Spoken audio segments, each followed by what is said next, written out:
When a local woman was diagnosed with breast cancer 6 years ago, she promised herself that she would not only beat it, but help other cancer patients. Today, she's keeping that promise, and joining me this morning is Molly McDonald, a breast cancer survivor and founder of the Pink Fund. Thanks so much for being here. Oh, thanks for coming. Now, tell us about how you got involved with the Pink Fund. I mean, you are a cancer survivor yourself. Well, when I was diagnosed with breast cancer in the spring of 2005, I, like many working women in this country, was head of household for my family. And I was diagnosed at a time of job transition.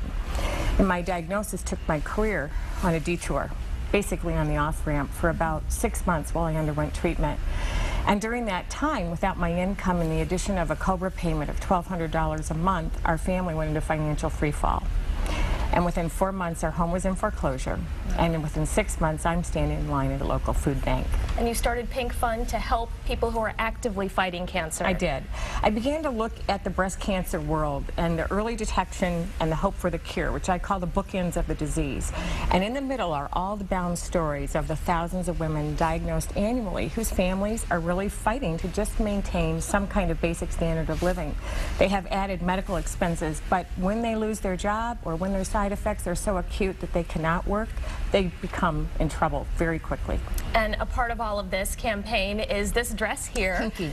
Pinky. It's got a name too. Tell us about it. What are these buttons? Well, Pinky is the creation of Mary Williamson of in the Bay City area, and her friend Nancy Schaefer, who owns a company called Wedding Days.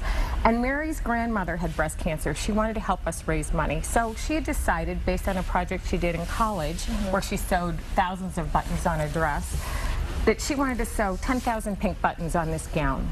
So right now, Pinky has about 3,600 buttons on her, and we're asking folks if they have buttons to please send them to us. We have a P.O. box. It's P.O. Box 603. Bloomfield Hills, Michigan, 48303. And we're getting, I mean, you can't see here, but we're getting some really great antique buttons that we think are from the 20s and 30s that people are sending in to us. And it's just, they're really getting engaged. Some of the buttons are handmade by Girl Scouts, and it goes around, travels around, and people sew on a button for $1. And so obviously the goal is to raise $10,000. And you said this travels around.